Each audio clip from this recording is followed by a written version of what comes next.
Hi, I'm Kathy Stark. In this lesson, we define a one-to-one function, we define an inverse function and how those two are related.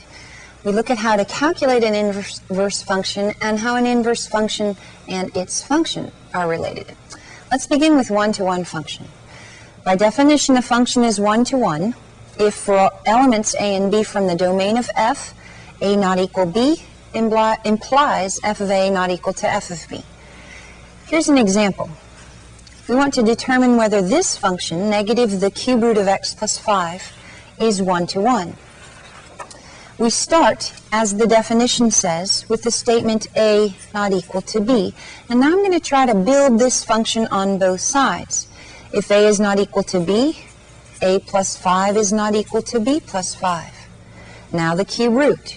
The cube root of a plus 5 is not equal to the cube root of b plus 5. Now the negative. Negative the cube root of a plus 5 is not equal to negative the cube root of b plus 5. If a is not equal to b, this is not equal to that. The piece on the left is f of a, on the right is f of b.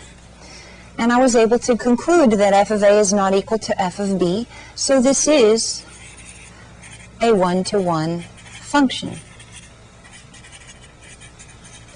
Let's try another example.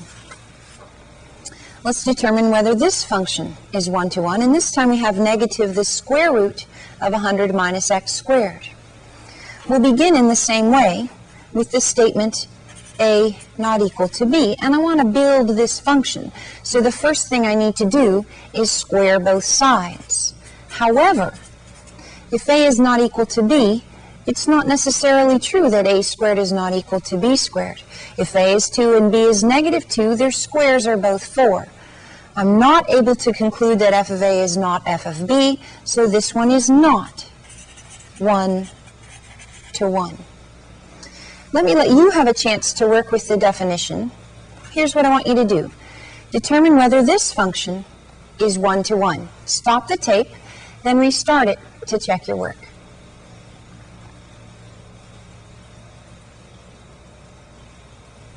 Let's see how you did. You should have begun with the statement a not equal to b. And we're going to build this function. So the next step is to say a minus 2 not equal to b minus 2. And now we need to square both sides. But as in the previous example, this statement does not necessarily follow from the one above. So this function is also not one-to-one. There's another test for a one-to-one function if you're given its graph. This is the test. It's called the horizontal line test. If every horizontal line intersects the graph of a function in no more than one point, then the function is one-to-one. Keep in mind horizontal line, and here's an example. What we want to do is determine whether this function is one-to-one. What we need to make sure is that any horizontal line drawn in the coordinate system will intersect that only once. Since that's the case, this is a one-to-one function. Well, we're starting to connect now, or we're going to connect now, one-to-one functions to inverses. Let's start with this particular piece of information. I want to let f be a one-to-one function. Then we say g is the inverse function of f if the composition f composed with g of x is x for every x in the domain of g, and the composition g composed with f of x is x for every x in the domain of f. Let me use this statement in this example.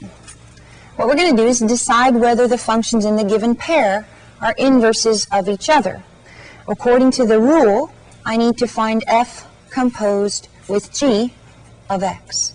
That means take f and put into it function g. In this particular case, where the x is, I'm going to put 1/2 x minus 2. 2 times 1/2 x minus 2, then plus 4. Distribute the 2 to get x minus 4 plus 4. The 4's add to 0, and I get x, which is part of what I needed. I need that to work in the second composition. Now we'll find g composed with f of x. That means take function g and put function f into it. For these two functions where the x is in function g, I'm going to put all of function f. 1/2 times 2x plus 4 minus 2. Distribute the 1/2 to get x plus 2 minus 2. The 2's add to 0, and because these two values are exactly x, not the same but exactly x, the functions f and g are inverses. I'd like you to practice this. Here's what I want you to do. Decide whether the functions given are inverses of each other. Stop the tape and work this problem, then restart it to check your work.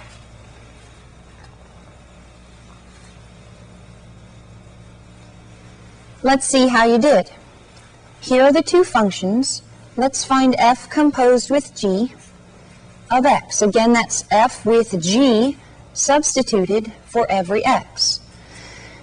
I'm going to put x plus 8 over 7 in for x to get 8 times x plus 8 over 7 minus 7. Now when I distribute the 8, I'm going to consider it 8 over 1 and multiply the 8 by the numerator and the 1 by the denominator to get 8x plus 64 over 7. There's no way to simplify this to the variable x. Therefore, we have to conclude that this f and this g are not inverses or inverse functions. Well, what we'd like to be able to do is find a rule for an inverse function. First, we need to introduce some notation and a little bit more information about a function and its inverse. Here's what we have. First of all, the notation. The inverse of a function f of x is written with f, what looks like a -1 exponent of x. This does not mean the reciprocal. It means a new function, the inverse of the function f. Here's some information about an inverse. The inverse of f undoes f. That is, if f operates on 10 and gives 85, then the inverse will operate on 85 and give us 10. The idea is that if x is 10 in the function, y is 85. If x is 85 in the function, y is 10. They have their x's and y's in reverse order from each other. That's the information that we'll use to find a rule for an inverse of a function. Let me show you how with an example. The given function here is 1-to-1. We're told that. We want to find its inverse analytically, which means by hand. Here's our function, x cubed plus 1. The first thing that I'm going to do is revert or put in a y for f of x, so that you can see that I'm going to reverse the x and y. Interchanging every single ordered pair in the function, making every x a y and every y an x, I get this statement.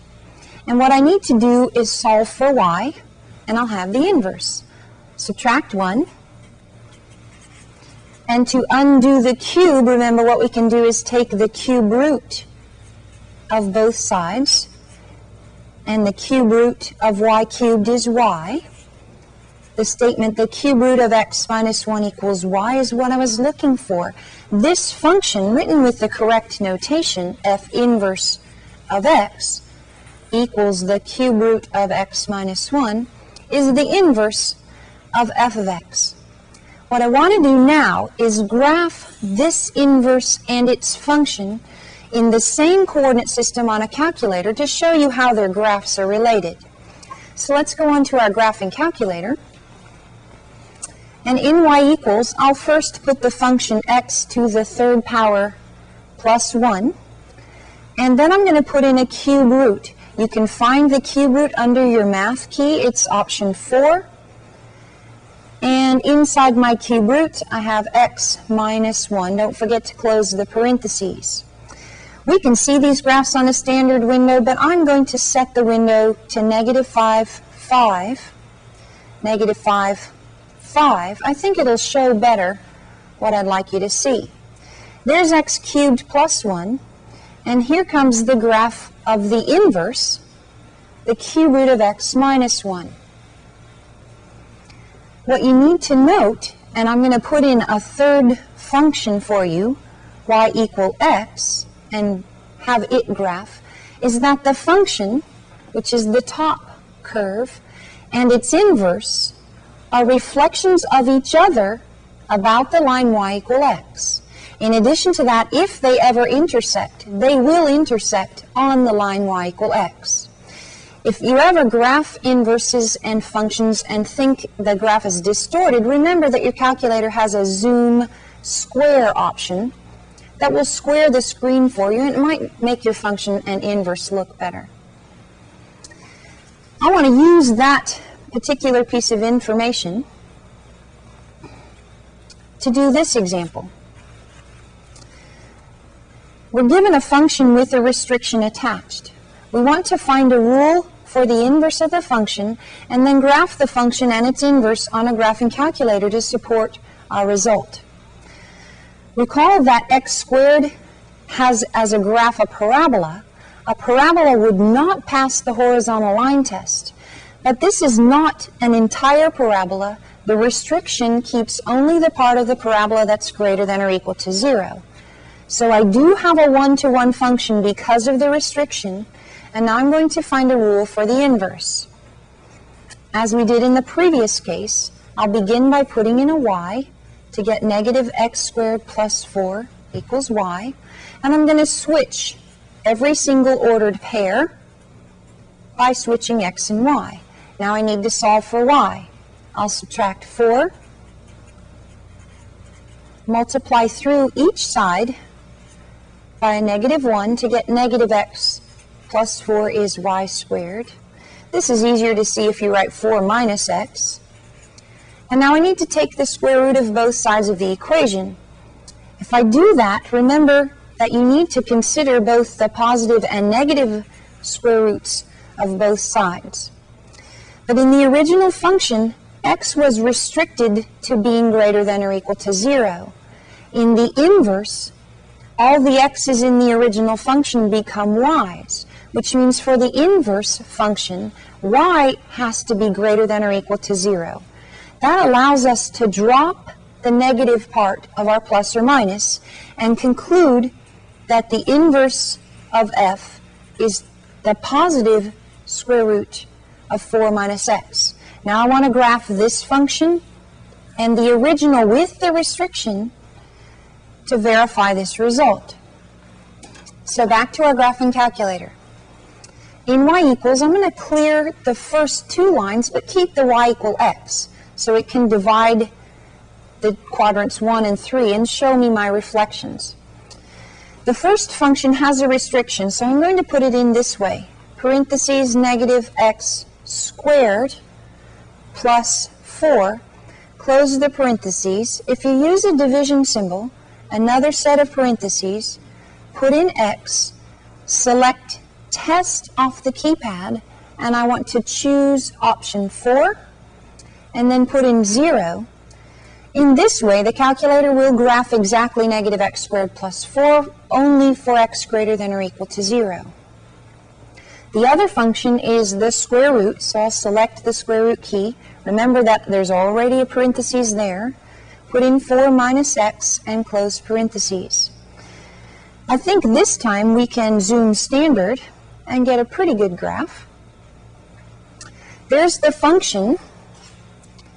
There's the inverse and the line y equal x. Notice that y equal x splits the two functions in half.